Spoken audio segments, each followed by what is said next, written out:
नमस्कार, माधुरीज किचनमध्ये तुमचं खूप मनापासून स्वागत आहे। आज मी तुम्हाला छान अशी कैरीची कढी करून दाखवणार आहे। पचायला हलकी आणि तोंडाला चव नसेल किंवा वरण भाताचा कंटाळा आला, आमटी भाताचा कंटाळा आला, तुम्ही अशी कढी करू शकता। आणि त्यात सध्या उन्हाळा आहे त्यामुळे बाजारात कैऱ्या पण छान येतात। अशी छान कढी मी आज करणार आहे। चला आपण रेसिपीला सुरुवात करूया।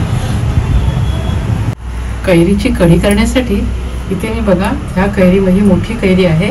ह्या कैरीमधली मी अर्धी कैरी, अशी कैरी होती ही, ह्याच्यातली मी अर्धी कैरी कापून घेतली आहे। अर्धी वाटी नारळ आहे ना, तो असं बारीक तुकडे करून घेतले। त्याचे कढीपत्त्याची पानं, 4 मिरच्या, 4-5 लसूण पाकळ्या, आलं घेतले 1.5 इंच आणि 2 चमचे जिरं घेतले, थोडी कोथिंबीर घेतली आहे। हे सारं साहित्य मी वाटून घेणार आहे। आपण ही कैरी आहे ना, ही थोडी वाफवून घेऊया आणि नंतर मिक्सरमधनं वाटून घेऊया। इथे मी कैरी उकळून घेतली बघा।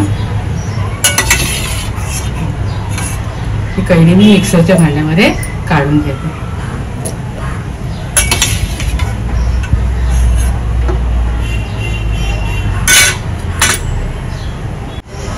कैरी घेतली मिक्सरमध्ये, त्यावर मी खोबरं घालते।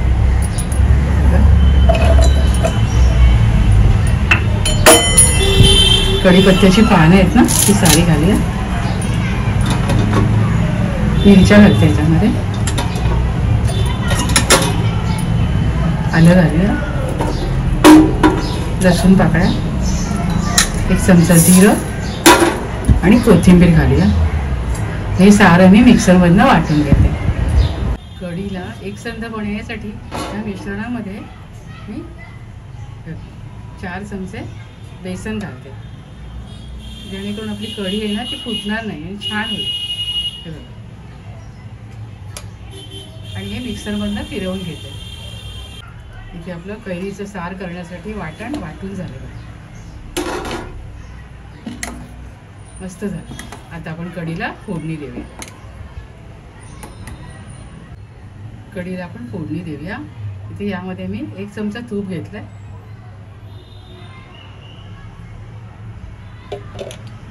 खूप छान गरम झालंय, तर तुपावर लसूण घालूया।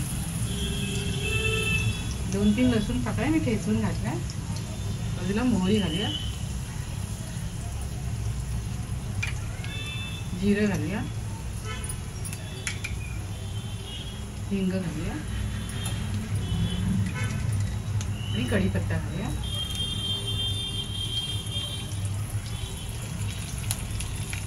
लसूण चांगला लालसर होईपर्यंत आपल्याला फोडणी करायची आहे। वर अर्धा चमचा मेथी दाणे घालूया।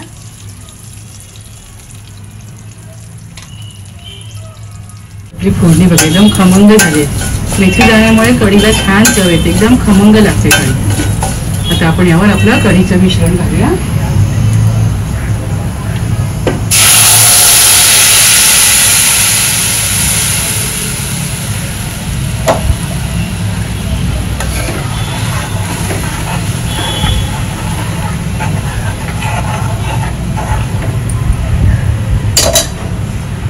कैरी उकडून जे पाणी राहिलं होतं ना, ते आपण त्याच्यामध्ये घालूया।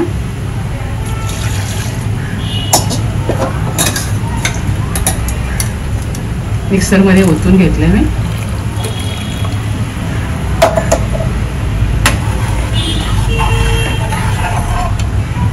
आपण यामध्ये हळद घालूया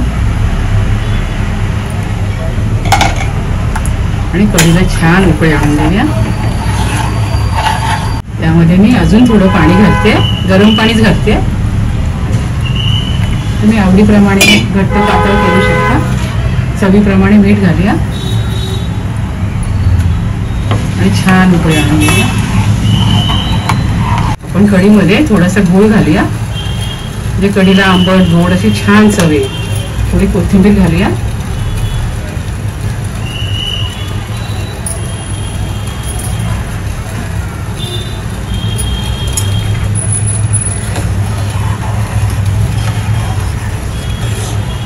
आपली कढी आता सर्विंगसाठी तयार आहे। इथे छान अशी कैरीची कढी तयार आहे बघा, एकदम चवीला अप्रतिम झाली आहे। तुम्ही सुद्धा अशा प्रकारे छान कढी करून खात राहा, आनंदी राहा, स्वतःची काळजी घ्या आणि माझे व्हिडिओ पाहत राहा. शेअर करा, लाईक करा, आठवणीने सबस्क्राईब करा. धन्यवाद.